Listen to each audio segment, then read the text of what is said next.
BC రిజర్వేషన్ల మీద చర్చ చేసే అవకాశం ఇచ్చినందుకు మీకు ప్రత్యేకంగా ధన్యవాదాలు అధ్యక్ష.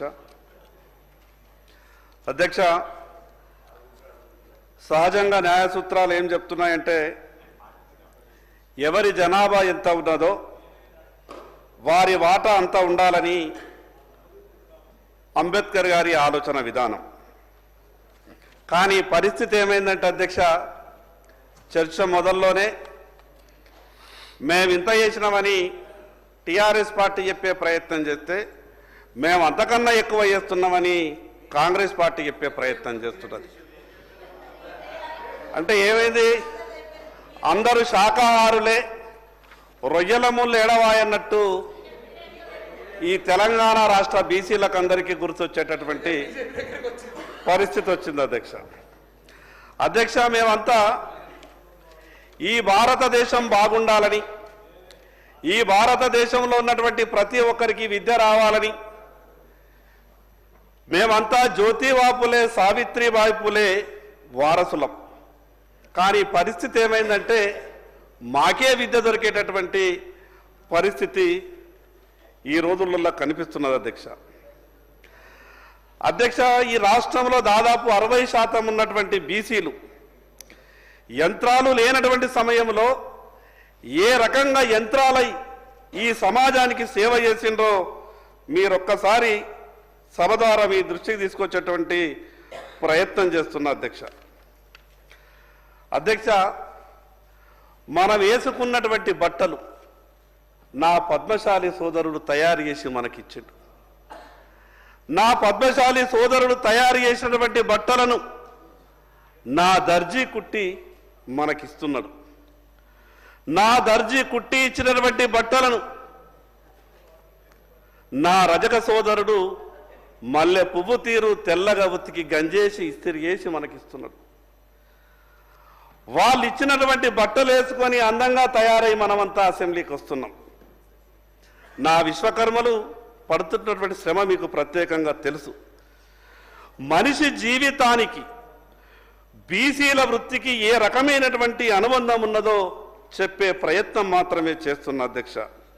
అధ్యక్ష, నా నాయి బ్రాహ్మణ సోదరుడు గడ్డం తీసి క్షవరం చేస్తే మనమంతా ఇంత అందంగా కనిపిస్తున్నాం అధ్యక్ష. నేనెందుకు మా బీసీలు యంత్రాలై సమాజం కొరకు పనిచేస్తున్నారో చెప్పేటటువంటి ప్రయత్నంలో భాగంగానే ఈ విషయాలు మీ దృష్టికి తీసుకొస్తున్నా అధ్యక్ష. అధ్యక్ష, ఇవే కాదు అధ్యక్ష, ఈ సమాజంలో ఉన్నటువంటి వ్యక్తులు ఆరోగ్యంగా ఉండాలంటే కూడా నా బీసీ సోదరులే కష్టపడి పనిచేయాల్సి వస్తుంది అధ్యక్ష. మనం ఆరోగ్యంగా ఉండాలంటే డాక్టర్ చెప్తాడు మీరు చేపలు తింటేనే ఆరోగ్యంగా ఉంటారు, బాగుంటారని. ఆ చేపలు తీసుకురావాలా, ప్రాణాలకు తెగించి వాగుళ్ళల్లో చెర్లల్లో ఆ చేపలు పట్టేటప్పుడు నా గంగపుత్ర సోదరుల, ముద్రా సోదరుల ప్రాణాలు కూడా పోయినాయి. కానీ వాళ్ళు మాత్రం చేపలు పట్టి తీసుకొచ్చి మనం ఆరోగ్యంగా ఉండడానికి తినిపించేటటువంటి ప్రయత్నం చేస్తున్నారు అధ్యక్ష. అధ్యక్ష, 100 సంవత్సరాల నుండి నా కుమ్మరి సోదరులు కుండలు తయారు చేసి మట్టి పాత్రలు ఇచ్చి, ఆ రోజు మిగతా పాత్రలు లేనటువంటి సమయంలో మట్టి పాత్రలు ఇచ్చి, చల్లటి నీళ్ళ రంజన్లు ఇచ్చి, చివరికి మనిషి అంత్యక్రియలలో కుమ్మరి కుండ లేకుంటే మనిషి దహన సంస్కారాలు కూడా కావు అధ్యక్ష. అధ్యక్ష, ఈ ఉదాహరణలు బీసీలు ఈ సమాజానికి తాము కరిగిపోయి సమాజానికి ఎంత గొప్ప సేవ చేస్తున్నారో చెప్పే ప్రయత్నం మాత్రమే చేస్తున్నా అధ్యక్ష. అధ్యక్ష, నూనె గింజల గానుగకు నా గాన్ల సోదరులు కావాలి, వ్యవసాయ పనిముట్లు కావాలంటే నా వడ్రంగి కావాలా, నా పలుగు పార కావాలంటే కమ్మరోళ్ళు కావాలా, నగల తయారీకి స్వర్ణకారుడు కావాలా, క్యాన్సర్ అటువంటి రోగం నుండి కూడా కాపాడే ఔషధం లాంటి కళ్ళు కావాలంటే నా గీత కార్మికుడు అయినటువంటి గౌడన్న కావాలా, చివరికి సంతోషంలో ఆరోగ్యంకో నీకు మటన్ దావత్ కావాలంటే నా ఆరే కటికలు కావాలి. మంచి పంటలు పండించి అన్ని రకాలుగా మంది బాగుండాలంటే నా మున్నూరు కాపు సోదరులు కావాలా, పాలు పెరుగు కావాలంటే నా యాదవులు కావాలా. అధ్యక్ష, మనం కూర్చున్నటువంటి అసెంబ్లీని చెమటోర్చి కట్టిన నా ఉప్పరోళ్ళు అసెంబ్లీని కట్టడానికి రాళ్ళు కొట్టిండ్రు. నా ఒడ్డెర సోదరులు ఈ అసెంబ్లీకి రాళ్ళు మోసిండ్రు. మనం కూర్చున్నటువంటి కుర్చీలను నా వడ్ల సోదరులైనటువంటి కార్పెంటర్లు ఇంత అందంగా ఈ కుర్చీలను మన కొరకు ఇచ్చిండ్రు. మరి ఇన్ని సేవలు చేసినటువంటి ఈ బీసీల అధ్యక్ష ఈ అసెంబ్లీలో కనిపిస్తున్నారా? ఉదయం లేచి నుండి మనిషి రాత్రి నిద్రపోయే వరకు బీసీలు ఈ సమాజంలో ఎంత గొప్పగా సమాజానికి పనిచేస్తున్నారో అంత గొప్పగా పనిచేసినా మరి ఎక్కడికైతే వచ్చి వాళ్ళ అవకాశాల గురించి అడుక్కోవాలనో లేదా మాట్లాడాలనో ఆ అవకాశం మాత్రం ఈ బీసీ సమాజానికి వస్తలేదు అధ్యక్ష. అధ్యక్ష, నేను ఎవరినో ఎక్కువ విమర్శించాలని ఈ మాటలు చెప్తలేను అధ్యక్ష. తెలంగాణ రాష్ట్రం వచ్చిన తర్వాత ఈ రాష్ట్రంలో 10 ఏళ్లు పరిపాలించిన వాళ్ళు 7 లక్షల కోట్ల రూపాయలు అప్పు చేశారు. తర్వాత కాంగ్రెస్ ప్రభుత్వం వచ్చి 15 నెలలైంది, వీళ్ళు 1,50,000 కోట్లు అప్పు చేసింది అధ్యక్ష. వాళ్ళేమో 7 లక్షల కోట్లు అప్పు చేసినప్పుడు మేము, ఎందుకంటే మా వాటా మేము అడుగుతున్నప్పుడు మాకెంత బాకీ పడ్డదో ఈ విషయం కూడా మేము చెప్పాల్సి వస్తుంది. వాళ్ళు అప్పు చేసినప్పుడు 7 లక్షల కోట్ల అప్పు 10 సంవత్సరాలు పరిపాలించినటువంటి టీఆర్ఎస్ పార్టీ అప్పు చేస్తే 4,20,000 కోట్లు 10 సంవత్సరాలలో మా బీసీల నెత్తి మీద పెట్టిండ్రు. మరి ఈ రోజు కొత్తగా వచ్చినటువంటి 15 నెలల కింద వచ్చినటువంటి కాంగ్రెస్ ప్రభుత్వం 15 నెలలుగా చేసినటువంటి సరాసరి యావరేజ్ని చూస్తే వీళ్ళు 6 లక్షల కోట్లు చేస్తారు. ఎందుకంటే వీళ్ళు ఎక్కువ చేస్తలేరు అధ్యక్ష, నెలకు 10,000 కోట్లు చేస్తారు ఇప్పటి లెక్క ప్రకారం. ముందు పెరుగుతుందో లేదో తెలియదు కానీ అంటే వీళ్ళు 6 లక్షల కోట్లు. అంటే వీళ్ళు చేసేటటువంటి అప్పు ప్రకారం మాకెంత మా నెత్తి మీద బాకీ పడుతుందంటే 3,60,000 కోట్లు బీసీల మీద బాకీలు పడతాయి అధ్యక్ష. అధ్యక్ష, వాళ్ళేమో 7 లక్షల కోట్లు చేశా, వీళ్ళేమో 6 లక్షల కోట్లు చేశా, ఇద్దరిని కలిపితే 13 లక్షల కోట్లు అప్పాయా. కానీ మా పేరు మీద అప్పు ఏ రకంగానైతే మాకు ఇచ్చిండ్రో మరి కేటాయింపులు కూడా మాకు అట్లనే ఉండాలి కదా అధ్యక్ష. దాదాపు ఈ రాష్ట్రంలో 2 కోట్ల పై జనాభా ఉన్నటువంటి బీసీలు సంవత్సరానికి 5,000 మందికి కూడా ఉపాధి దొరకలేదు అధ్యక్ష. ఒక పక్కకేమో 13 లక్షల కోట్ల రూపాయల అప్పు. ఈ 11 సంవత్సరాలు తెలంగాణ రాష్ట్రం వచ్చిన తర్వాత భవిష్యత్ ఇంకొక 3-4 ఏళ్ల తర్వాత అన్ని కలుపుకుంటే 11 లక్షల కోట్ల పోరి ఈ 8.5 లక్షల కోట్ల అప్పు గురించే చర్చ చేసుకుందాం. మాకు వచ్చినటువంటి వాటా మీద కూడా చర్చ జరగాలి కదా అధ్యక్ష. తీసుకొచ్చినటువంటి అప్పులో మేము కూడా భాగస్వామ్యం కదా అధ్యక్ష. ఈ రాష్ట్రానికి ఆదాయం ఇస్తున్నటువంటి దాంట్లో 60% మా భాగస్వామ్యం కూడా ఉన్నది కదా అధ్యక్ష. నేనెందుకు పెద్దలకి ఈ విషయం చెప్పే ప్రయత్నం చేస్తున్నానంటే అధ్యక్ష, ఇంత పెద్ద జనాభా కలిగినటువంటి బీసీలకు ఎందుకు ఈ రకమైనటువంటి పరిస్థితి వచ్చిందో అన్ని రాజకీయ పార్టీలు ఒకసారి గుండె మీద చేసుకొని ఆలోచించాలని మాత్రమే ఈ విషయాలు చెప్తున్నా అధ్యక్ష. ఈరోజు స్థానిక సంస్థల ఎన్నికల్లో 42% రిజర్వేషన్లు ఇస్తున్నాం, మీకు ఏం కావాలా? వార్డు మెంబర్లు తొందరగా రెడీ గారి, మీరు వార్డు మెంబర్లు కావాలా, మీరు సర్పంచ్లు కావాలా, మీరు ఎంపీటీసీలు కావాలా, మీరు జడ్పీటీసీలు కావాలా? మేము ఏమనుకుంటున్నాం అధ్యక్ష అంటే మేము గివ్వే కావాలి. మేము సర్పంచ్లు కావాలా, మీరు తొందరగా వార్డు మెంబర్లు కావాలా, మీరు ఎక్కడ దొరంటారు అధ్యక్ష. అధ్యక్ష, ఈ సమాజంలో ఉన్నటువంటి 60% ఉన్నటువంటి బీసీలు వార్డు మెంబర్లకు, సర్పంచ్లకు, ఎంపీటీసీలకు, జడ్పీటీసీలు అయితే సరిపోవు అధ్యక్ష. ఈ సభలో కూడా కావాలా, ఈ సభలో కూడా కావాలా అధ్యక్ష. మీకు ఒక్క ఉదాహరణ చెప్తా అధ్యక్ష, మీకు ఒక ఉదాహరణ చెప్తా అధ్యక్ష. అన్నా నేను ఏమి అన్నా నేను మిమ్మల్ని ఒక మాట అంటలేను అన్నా, మిమ్మల్ని ఒక మాట అంటలేను, నేనేమి నేనేం అన్నా మిమ్మల్ని. మీరు చేసే అధ్యక్ష, భారతదేశంలో పాలించినటువంటి ప్రధానమంత్రులు ఇన్ని సంవత్సరాల్లో 50 లక్షల కోట్లు అప్పు చేస్తే 10 సంవత్సరాల్లో మోడీ గారు 130 కోట్ల లక్షల అప్పులు వచ్చిండు అధ్యక్ష. మరి దీనికి మా శంకరన్న గారు ఏ సమాధానం చెప్తారు? మీరు బీసీల గురించి మాట్లాడమంటే మోడీ గురించి మాట్లాడుతున్నారు. 70 ఏళ్ళు పాలించిన వాళ్ళు 50 లక్షల కోట్ల అప్పు చేస్తే 10 ఏళ్లలో 130 లక్షల కోట్ల అప్పు చేస్తే భారతదేశానికి ఎక్కడ తాకట్టు పెట్టాలని చూస్తున్న మోడీ గారు. ఇలా మోడీ గారు బీసీ అని చెప్పుకుంటాడు.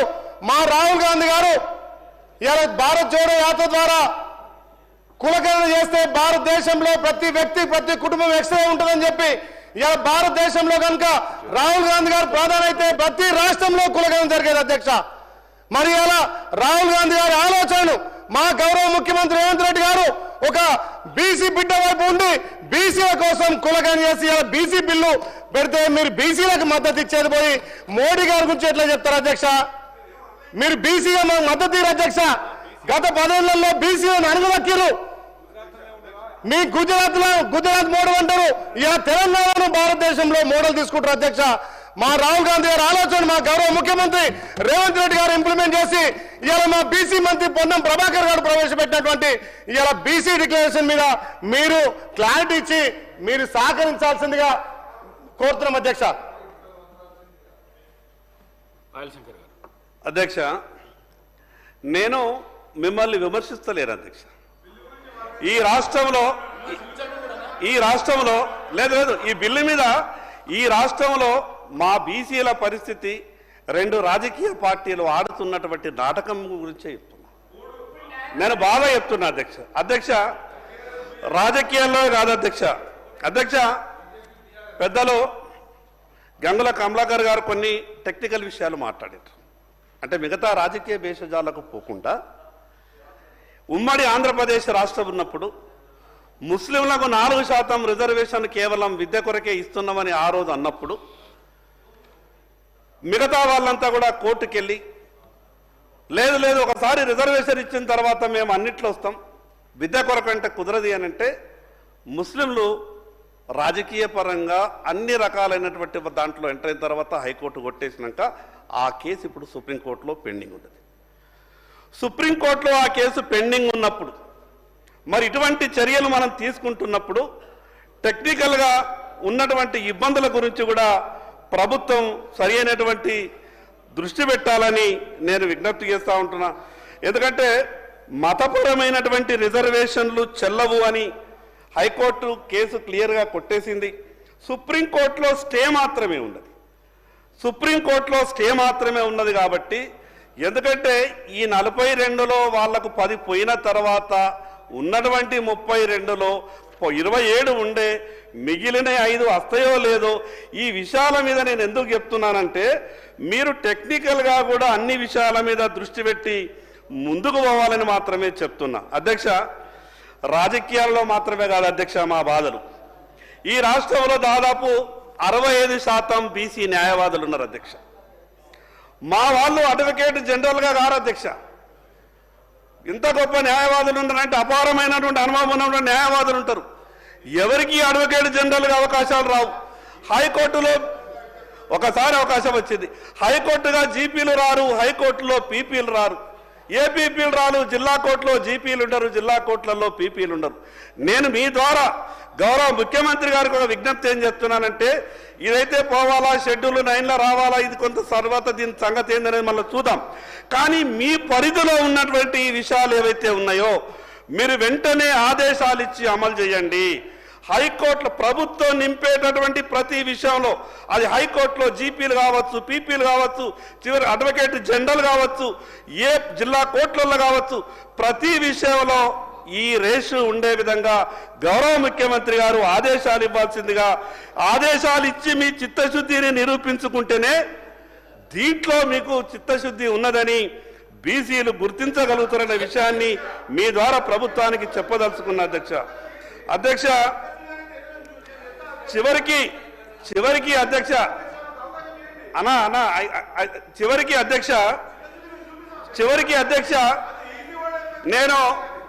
నేను ఈ మాట మాట్లాడచ్చో లేదో తెలియదు, కానీ నేను ఒక విషయం చెప్తున్నా. నేను ఈ మాట మాట్లాడచ్చో తెలియదు, కానీ నేను ఒక విషయం చెప్తా ఉన్నా. చివరికి ఈ రాష్ట్రం నుండి అడ్వకేట్లని ఏదైతే హైకోర్టు జడ్జీలుగా కొలీజియంకు సిఫారసు చేసే దాంట్లో కూడా బీసీలకు అన్యాయం జరుగుతున్నది. దాని మీద దృష్టి పెట్టాల్సిన అవసరం ఉంటుంది.